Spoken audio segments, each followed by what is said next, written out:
Good afternoon. I'd like to call the Procurement and Open Government meeting together. Here we are. I'd like to call the roll first, please.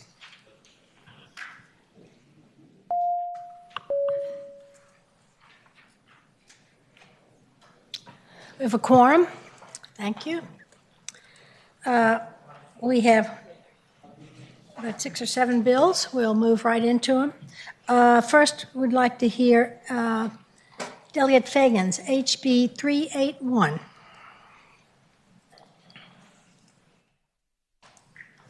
Hello, Madam Chair. I believe I have a various amendments that were submitted for House Bill 381. Substitute? Excuse me, yes. Line amendments? Line amendments? Vote? Madam Chair, could we have the council report what the line amendments are real quick?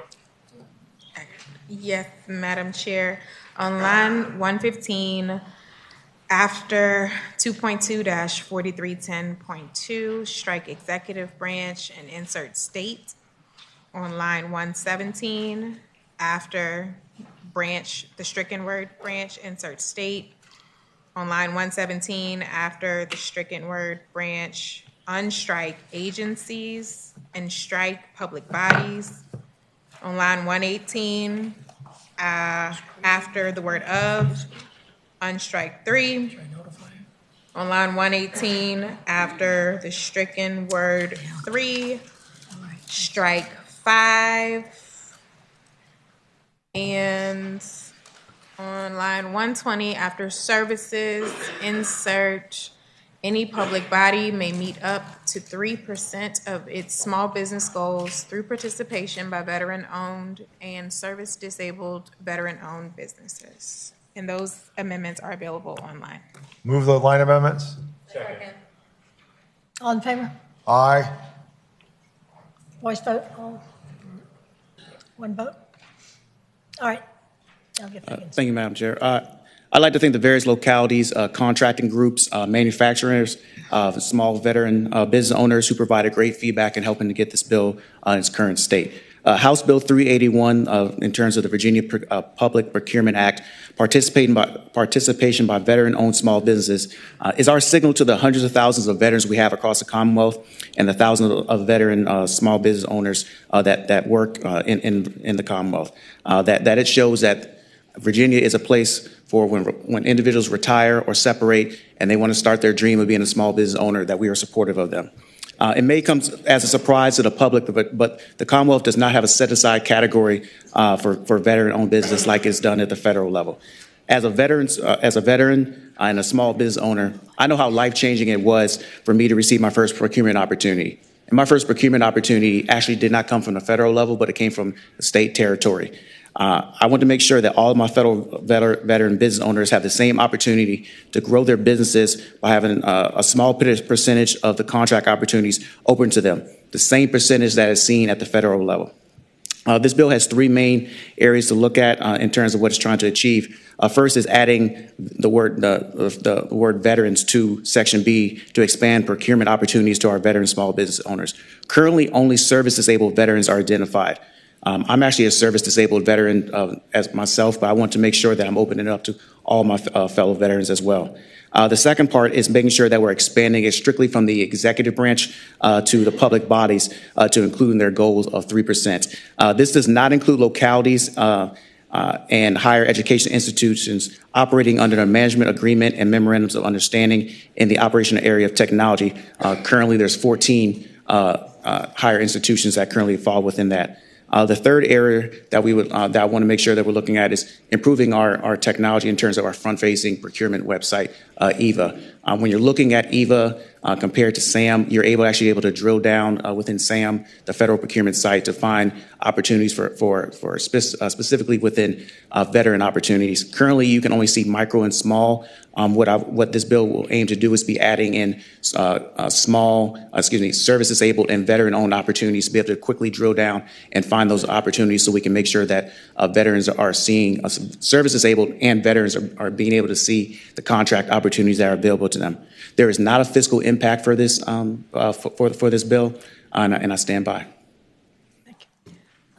Comments, questions from Committee members? Madam Chair. Delegate Simon.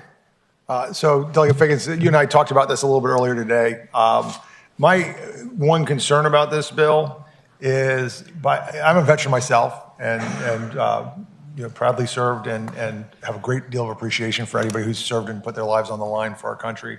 I think we ought to do as much as we possibly can to repay that debt that it sometimes can't be. But in this case, I worry a little bit about what making this so broad does it dilute opportunities for other folks that are in this situation. So do your service-disabled veterans, now that have to compete with an entire world of veterans who are under the similarly situated, have the same preferences and things like that, is there a risk that by opening this up too broadly that we limit the opportunities that we really wanted to go for the folks that we really wanted to target, right? Which are those veterans that have a service-related disability, as well as some of the other folks in this category, women-owned businesses, minority, and other disadvantaged folks in the past. So that's sort of where my concern is. I don't know if it's so much a question or a comment, but I'd give you the opportunity to respond to it. Madam Chair, I would respond to that. I had those initial concerns as well. That was one of the reasons why I looked at expanding it from 3% to 5% to make sure we were expanding the pool that was available. I did receive feedback, though, that by expanding it from 5%, that it would be taking it away from those who do not fit in the set-aside categories, henceforth why I redacted it to 3%. Thank you. Delegate Wiley? Thank you, Madam Chair. And I hope I didn't miss this in your bill. Certainly appreciate the effort on this end. My concern is if you have a situation where, and I don't know, I'm hypothetically speaking, but you have an opportunity where the service-owned, the veterans groups cannot qualify, or that based on the type of job, you can't get interest, if you will. So then is there a kind of a carve-out or a fallback if you don't get interest? How does that work in the event that happens? Madam Chair, I would speak to the delegate in terms of that instance. The simple carve-out was not changing the structure of here. It was simply just adding in veterans along with the other set-asides. The only thing that was being added, that was being expanded in terms of the opportunities in the current set of the bill, was taking it from the executive branch to the public bodies. And so the same issues that you might have with the other SWAM categories, you would see by adding this. And so this did not change any of that. It was strictly just adding veteran to the category. Thank you. Thank you, Madam Chair. Follow-up? Any other comments, questions from committee members? How about in our audience, anyone here to speak in support of the bill? Anyone to speak in opposition to this bill? Committee moves by motion. Madam Chair, move to report as substituted. As amended. I'm sorry, as amended. Madam Chair. Delegate Simon? So I appreciate, again, what Delegate Figgins is trying to do here. Again, I think it's a great idea. I think he kind of identified, he's sort of stuck between a rock and a hard place here, because he had, at one point you wanted to expand from 3 to 5 so that you could expand the pool, but then you found out that had its problems as well and had to go back down to 3.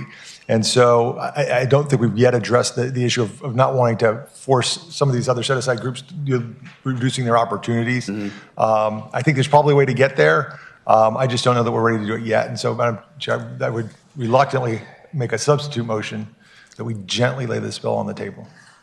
Second. All right. Members go to the electronic voting board, please.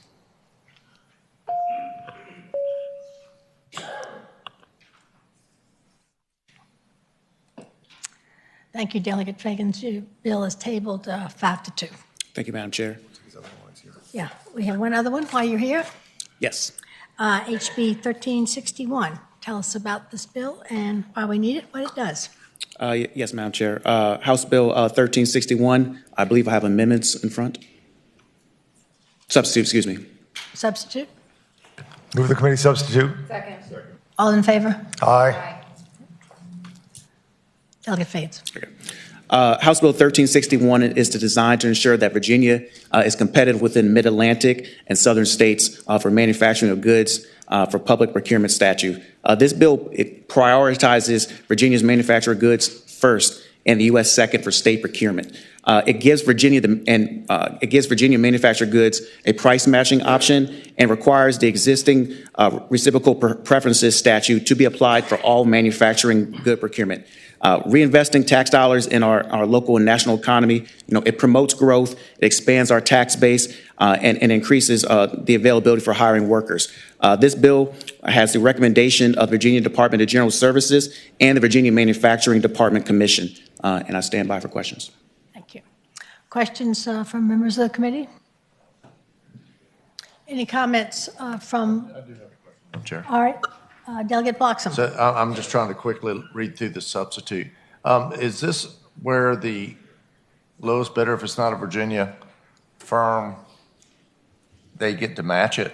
The Virginia gets a chance to match it or not? Is that with this bill or not? Madam Chair, I did not understand the question. Delegate Bloxham. I'm sorry, Madam Chair. See if I can make it clear.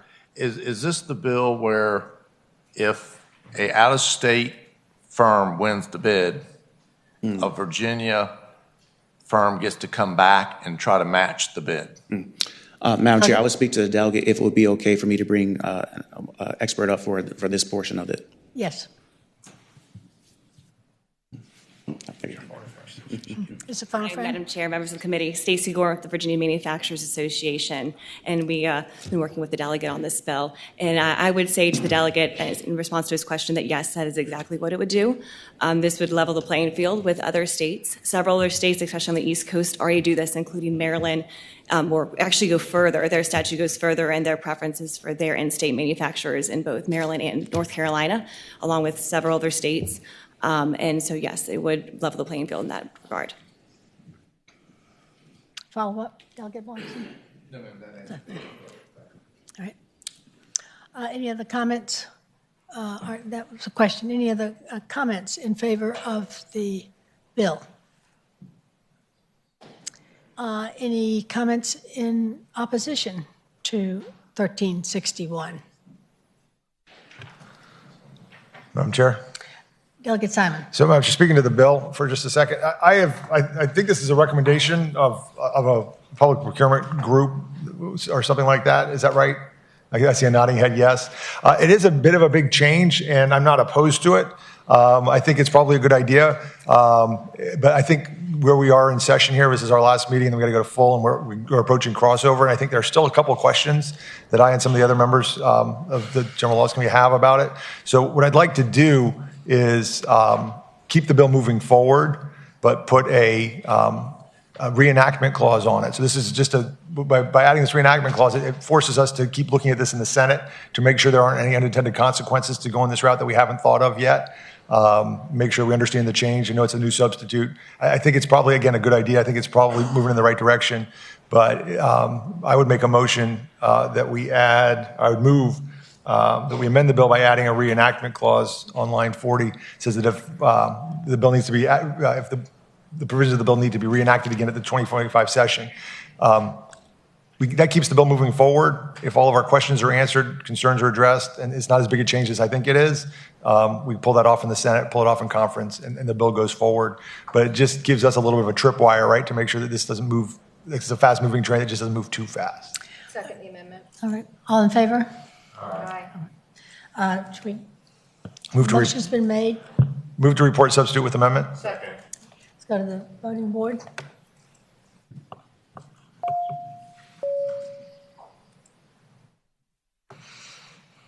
Delegate Fagans, your bill reports out 7-0 with an enactment clause, the substitute. Thank you, Madam Chair. Thank you, committee. Thank you. Should we do you? Have you been? I can do. Sure. I was going to do mine real quick, Madam Chair. We got Delegate Cherry, but my House Bill 1371.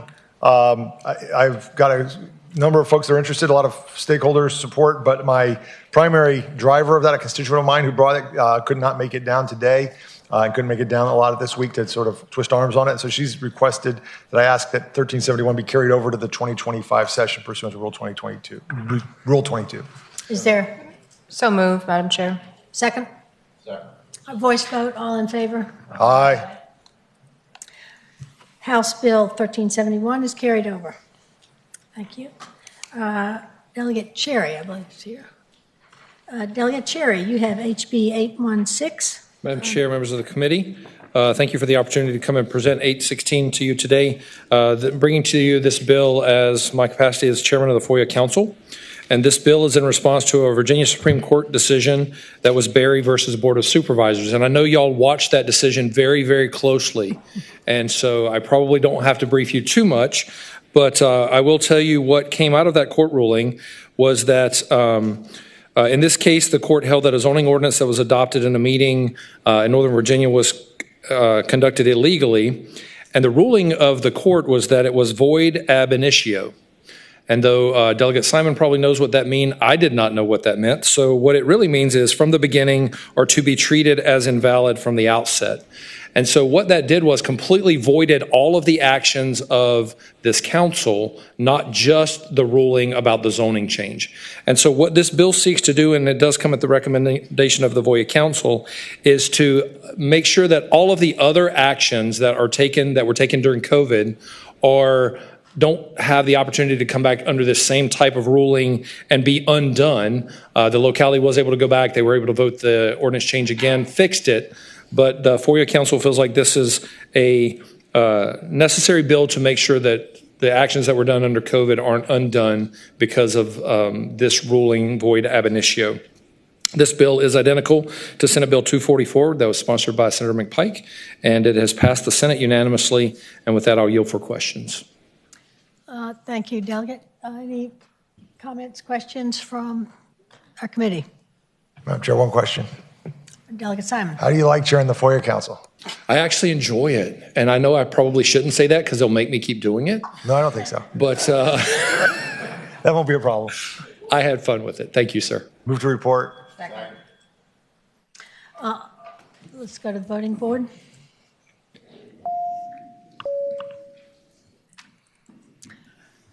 Delegate Cherry, HB 816, reports out 7-0. Thank you, ma'am. And I think I've another got the one, I next one believe. in the queue, which will be House Bill 818. And I do have an amendment that I've offered for that.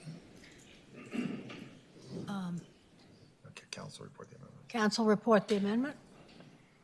Yes, Madam Chair, on line 49, after business period, insert the appointment of more than 2 members of a public body to another public body does not constitute a meeting of the first public body.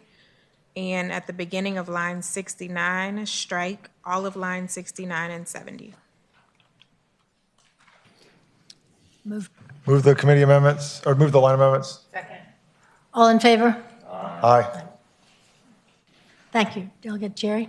Madam Chair, members of the committee, the bill before you now as amended, once again is coming from the FOIA Council and is based on comments submitted to the council by several individuals, including Megan Ryan, which is the Virginia Coalition for Open Government, Martin Krim, and Kelly Lackey. And its response to another Supreme Court decision, which was Gloss versus Wheeler, in which case the court decided that certain gatherings of county supervisors constitute a meeting of the board members in violation of FOIA. This bill clarifies what the definition of the word meeting means. Amendment strikes the proposed definition of a public meeting on lines 69 and 70. We don't feel like that's the appropriate place for that because it may have unintended impacts on public records. Also, this bill does have a cognate by Senator Locke in the Senate, and by having a little bit of difference, we can put this in the conference and make sure we get those words right. The reason for the other amendment was brought from several localities that found that by code, they have to have more than 2 members assigned to certain commissions. For example, in Accomack County, and if I get this wrong, Delegate Bloxham, please make sure I don't get this wrong because it's his amendment. But they have a committee that by code has to have 3 members of the Board of Supervisors on it. And so by doing this, it means that when that board is meeting, it doesn't make a Board of Supervisors meeting, that they're separate bodies acting in separate ways, and the meeting of one body doesn't necessarily precipitate the meeting of another body. Thank you. Any questions, comments from committee members? Any comments from the audience in support of this?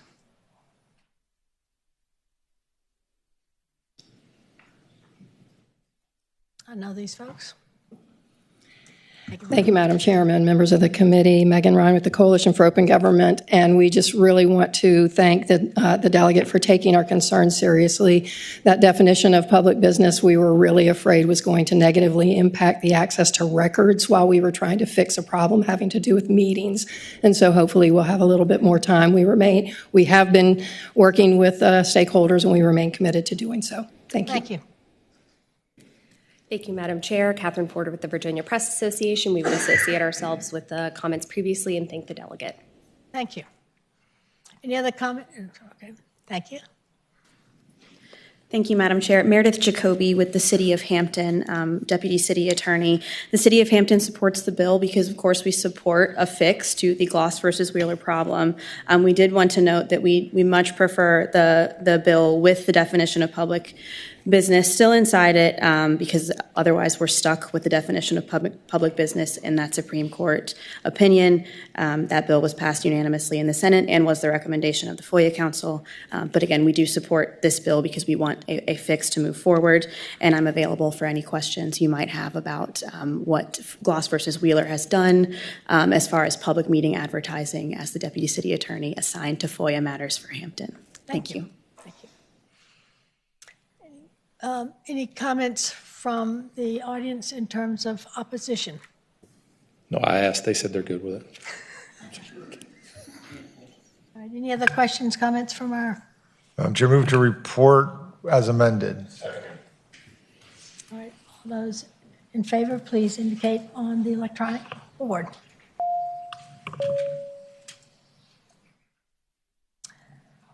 HB 818, Delegate Cherry reports out 7-0. Madam Chair, thank you for your time. Let me see who else we have. Wiley. Yeah, well, Delegate Wiley. Thank you, Madam Chair. In front of you is HB 1101. It adds the definition of professional services for use throughout the Virginia Public Procurement Act, service of the investment and financial advisor procured by the Department of the Treasury. Quick little background on this matter. Currently, Treasury is required to issue RFPs for investment and financial advisors as non-professional services per the APS-PM. By changing the method of procuring these services, Treasury would be able to choose the best market lending vendors, streamline the process, and avoid some of the restrictive nuances of the APS-PM. Financial advisors and investment services are professional services and are akin to hiring legal, architectural, engineering, or medical services. With the change to professional services, vendors would not submit pricing with their proposals like other procurements. This would serve to eliminate vendors who are trying to quote-unquote buy the business and do not have the qualifications or will not provide the best service or value. Price would then be negotiated with the top-ranked vendor at the end of the process. The current scoring process eliminates qualified vendors and rewards the lowest priced, less qualified vendors before negotiation can occur. The mandatory requirement to negotiate with two vendors would be removed. Negotiation would start at the top-ranked vendor. The second-ranked vendor would only be negotiated with an agreement could be reached or could not be reached with the top-ranked vendor. This would save a tremendous amount of time and achieve greater efficiency. And I do have someone from the department to speak to it if we have technical questions. Thank you. Thank you. Questions from the committee members? Yeah, Madam Chair? Yes. I'd like to hear from the department expert. I'm just trying to figure out what problem it is we're trying to solve. Where do we use these folks and for what? Not that I don't believe you, I'm curious. Good afternoon, Madam Chair, members of the committee. My name is David Swinford. I'm the Deputy State Treasurer, and we're very much in favor of this agency bill, and I want to thank the delegate for carrying it. I wanted to note one thing first, that this only applies to the Department of Treasury and not financial or investment services otherwise. Madam Chair, Delegate, I think you asked what the problem was trying to solve. As the delegate mentioned, the current process allows for, in these instances, a less qualified candidate to submit a very low bid, and with the normal structure of that non-professional services, that really allows a potential vendor to buy a business. Currently, we're managing over $40 billion of state investments and over $20 billion of debt. And we really think that it's important to first narrow the field down to the most qualified vendors and then negotiate with the final two or three on price. Thank you. Dr. Simon? Madam Chair, one follow-up question. So what kind of work what do you have them do? I mean, basically it's like this is where to put the Commonwealth's money, and this is where you're going to get the best return, figuring out what your risk factors are, what your risk tolerance is for different kinds of funds, and where to invest, sort of like what somebody, a high net worth individual might do? Madam Chair and Delegate, there's two different pieces here. What you're talking about is the investment advisor, and that investment provider provides all kinds of investment background from the structure of portfolios, risk tolerances, investment options. They help the Treasury Board with policies and those types of things. Also, the other group we're talking about here is financial advisors. Those help with all of our debt issuances for the various boards and authorities the Treasury works with. And they are market movers, or market experts, I should say, and are very specific to the individual debts and bonds that are being purchased and released. Thank you, Madam Chair. Any other questions from committee members? Any comments from the audience in support of this bill? Anyone to have a statement in opposition to this bill? Move to report. Second. All those in favor, please register your preference on the electronic board.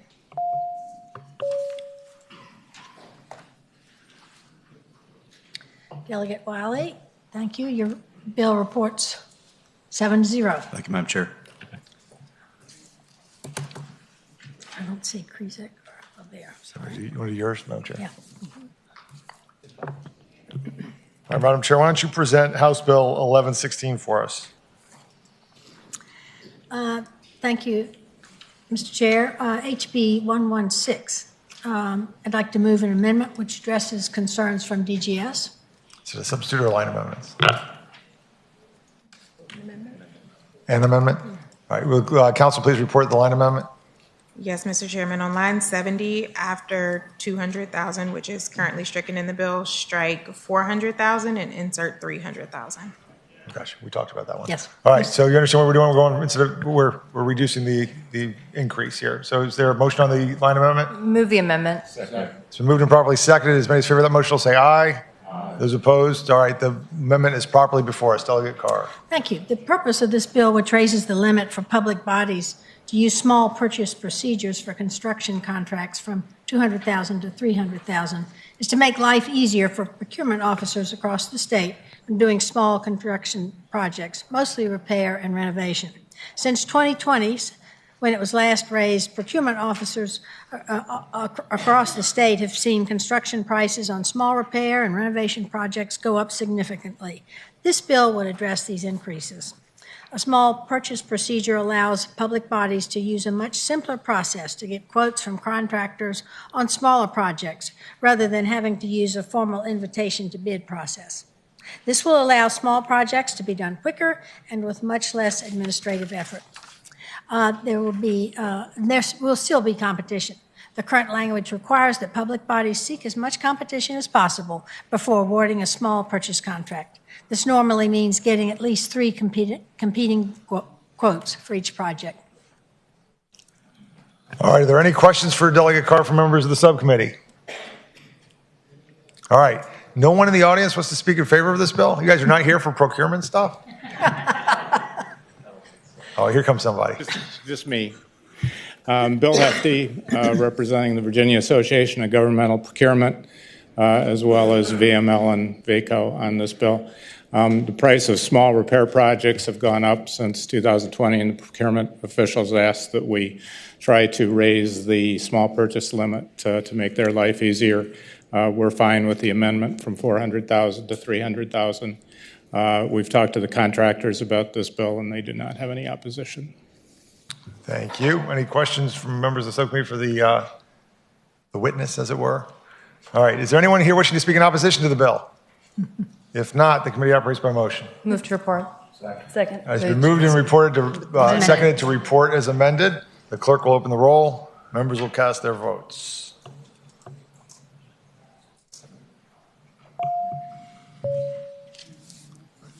The clerk will, Delegate, you want to vote for your bill? Yeah, I thought I did. The clerk will close the roll. The bill reports 7-0. Congratulations, Delegate Carr. Thank you. Delegate Krizek is here. Krizek's here. Oh, Krizek. Thank you. Good afternoon, Madam Chair, members of the subcommittee. I have a substitute for this bill. Move the substitute. All in favor? Aye. All right. All right, Delegate Krizak, tell us about your bill. and what it Thank does. you, Madam Chair.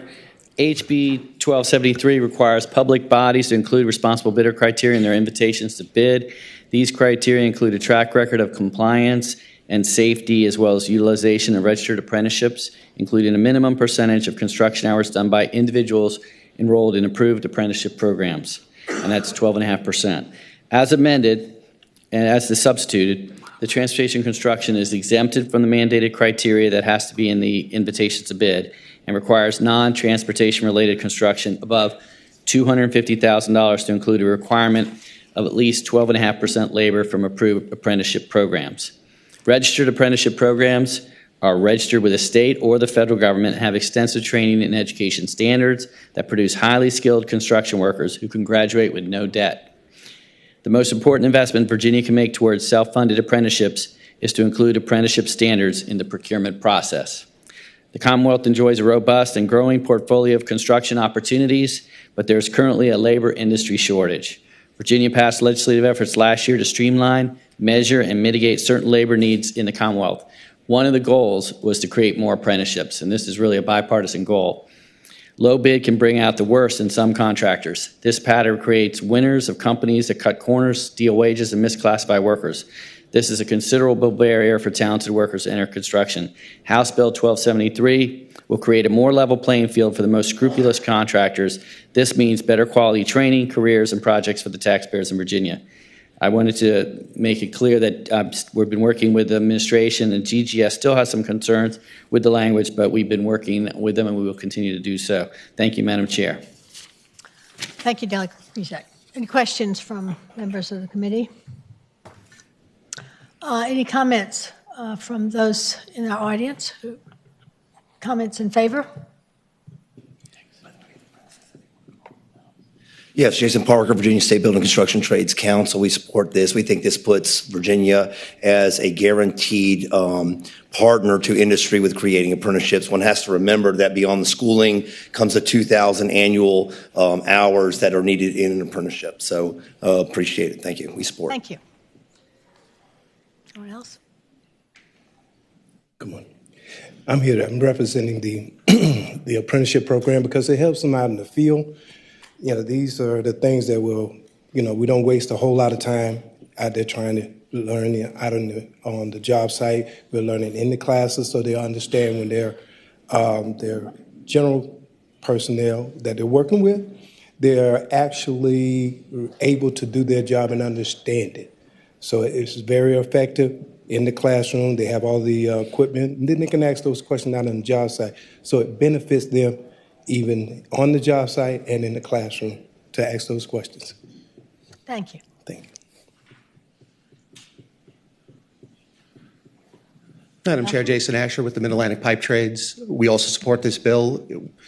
We come in from two angles here. One, we need the apprentices. There are thousands of new jobs where they need apprentices on construction across the state.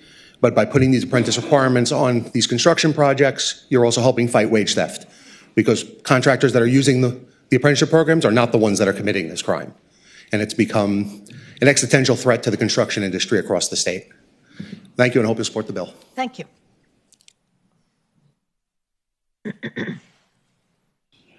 Brian Layton, United Brotherhood of Carpenters and Joiners of America Business Representative. These bills such as this are a great asset to support our youth and others across the state.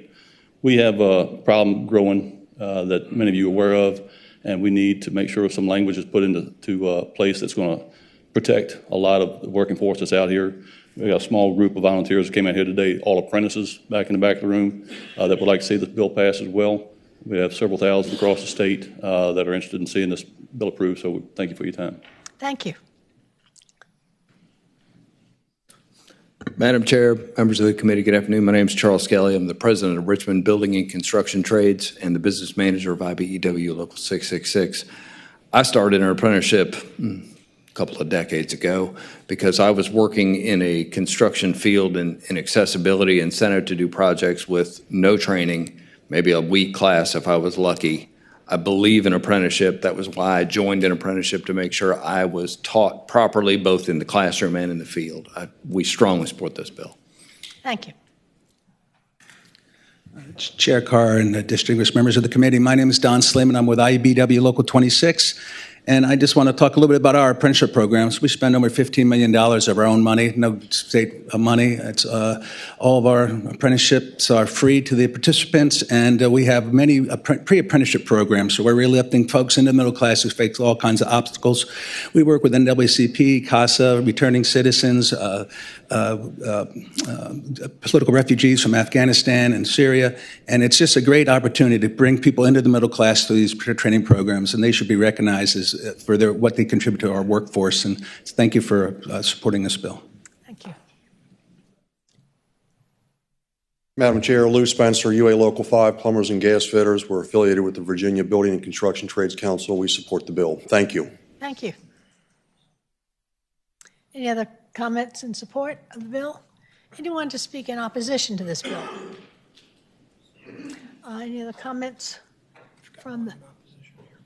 Oh, okay. Thank you. Sorry. Afternoon, Madam Chair. Brandon Robinson with Associated General Contractors of Virginia. We've heard the many benefits of apprenticeship programs, and I would agree there is a workforce shortage in the construction industry, and apprenticeships are one of many ways that we can encourage more workers into the construction industry. However, this is a bill that mandates contractors have apprentices within their companies in order to bid on public work. We have great contractors who have built apprenticeship programs. We have contracting companies that have not built apprenticeship programs, but do tons of work in their community with local CTE schools and other ways to get folks into the trades and onto job sites and to working. So for that reason, we support apprenticeship programs, but not mandating them in order to do public work. So for those reasons, we oppose the bill. Thank you.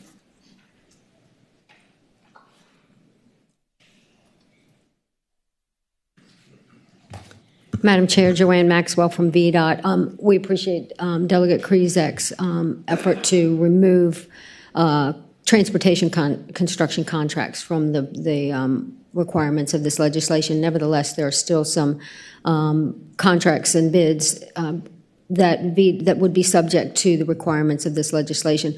The three what I will call responsible bidder criteria were previously intended to apply to localities who's had contractors that did not pre-qualify with VDOT, but were going to perform construction contracts. Now those three criteria are being applied to all IFBs by all public bodies, and VDOT certainly has a number of IFBs, contracts, et cetera, that we issue that do not have anything to do with construction, and these pre-qualification criteria really do not seem to be applicable to those types of IFBs.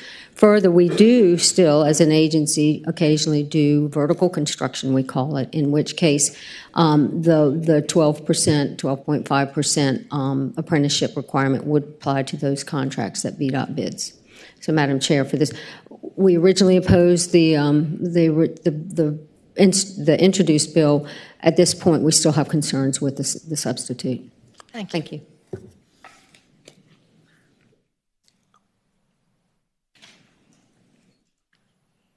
Madam Chair, Mike Bisogno, Department of General Services. Again, to echo some of the Department of Transportation concerns, we have many of the same. We thank the patron for taking time to meet with us to go over our concerns, but the substitute, we also still have many concerns. Thank you. Any other comments in favor or opposed? Madam Chair? Delegate Simon? It looks like we have a lot of people that are sort of standing around that might be here to support it and didn't want to speak to it. Is it possible maybe we could get everybody who's here to support this to stand up or wave their hands or something like that so we can see who's out there? Oh, you guys, let's raise your hand. Raise your hand. Stand up. Stand up. Stand up. Stand up. Thank you. Thank you. Thank you, Madam Chair. Delegate Bloxham. Thank you, Madam Chair. A question for the patron. So if I do not have a shop on the Eastern Shore that has an apprentice program, is there any fallback? This is just for construction, vertical construction, so it would not apply to probably what you're talking about.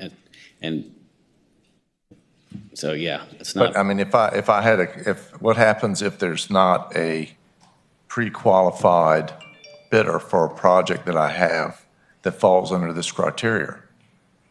You would, like I said, Delegate, Madam Chair, can you give me an example? I mean, like you would have to have a construction project, and they will have those qualified bidders. Okay. I don't think you're going to have anything with, Madam Chair, with with your kind of programs. Virginia Spaceport. Okay. I mean, they have big projects. $20 million pad. I believe that's federal, and that'd be Davis-Bacon. So that would fall under prevailing wage, Davis-Bacon, and we have lots of contractors that work over there if you're talking about Wallops Island. Thank you. Thank you. Delegate Bloxham. Madam Chair, move to report. Questions? Second. As substitute. A substitute. Members, please go to the electronic board.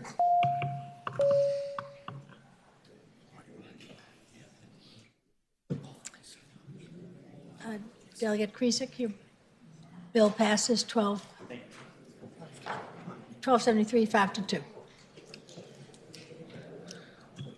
Madam Chair, if you want, I can do Delegate Liver. I can present Delegate Liver Bowling's bill. I told her, she texted me, I asked her if she wanted me to present it. Oh, she did? Yeah, she said I could. She's stuck with me.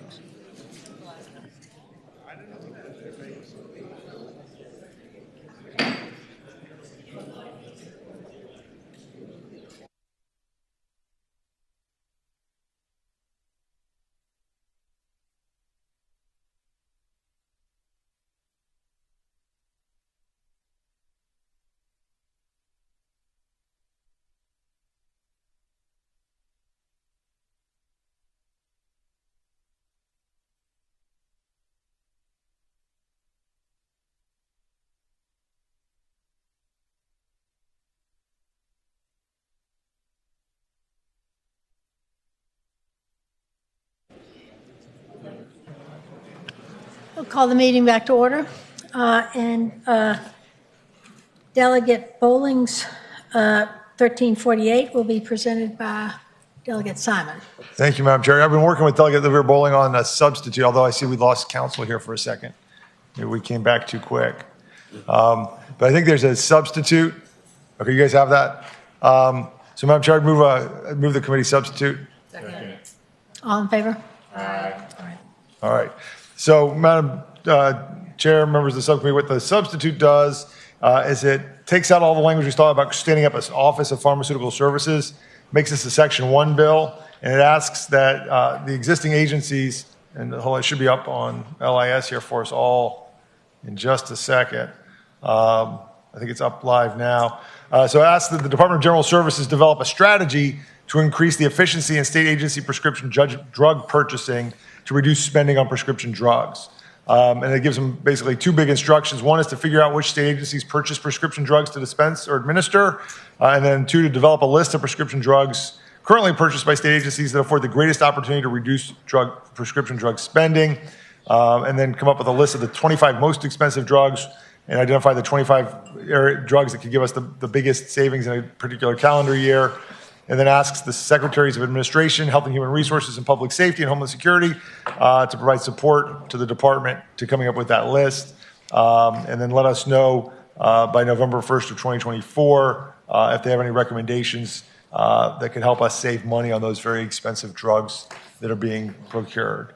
And we've gone very carefully out of our way to avoid using the words work group or report. We're just collaborating to develop a strategy, which is totally different. Comments, questions from? And Madam Chair, I think there may be some agency folks here in the audience that are able to answer questions about this. I was told there might be anyway. I would love to hear from DGS if anyone's here to talk about this.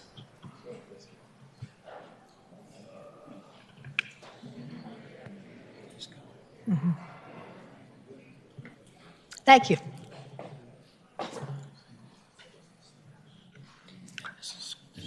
Madam Chair, Mike Desonia, DGS. Thank you. As we understand, the substitute is to develop a study, something that we can look at within the agency and try to build from there. And Madam Chair, Study. I think that they're going to develop a strategy, not a study, but they're going to look at it. And do you have the resources to do that within existing resources, or do you?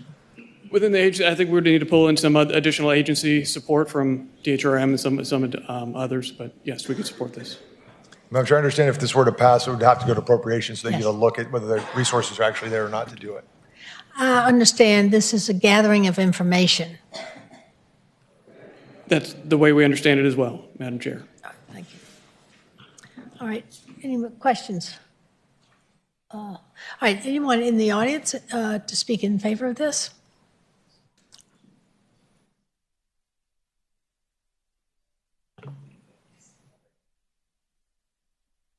Welcome. Thank you, Madam Chair. My name is Channing Brooks. I'm with AARP Virginia. We see this as a common sense approach to saving taxpayers money on the Commonwealth's prescription drug purchasing. And so for this reason, AARP Virginia is in support of the bill. Thank you. Any other comments in support? Anyone have any opposition to this bill? All right, committee moves by motion. Madam Chair, move to report as amended and refer to appropriations. As substituted, I apologize. Bill has been reported and referred to sub-vote, so can we go to the board?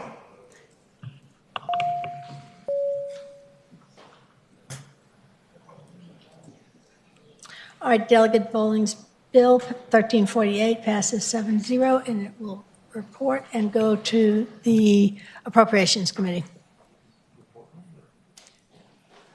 Right. Anyone else? Any other meeting? Any other business come before our meeting? All right. Madam Chair. Delegate Buldwell. Yeah, so just before we go, Mr. Clerk, how long do you need in order to be able to refresh for the full general laws? What do you think, Ashley? 20 minutes? 20 minutes. 20 minutes, so 4:25. All right, so just for the audience, we're going on break, so we finished up our 2 subcommittee meetings, and we'll begin the full general laws meeting at 4:25. Thank you, Madam Chair. Thank you. Meeting is adjourned.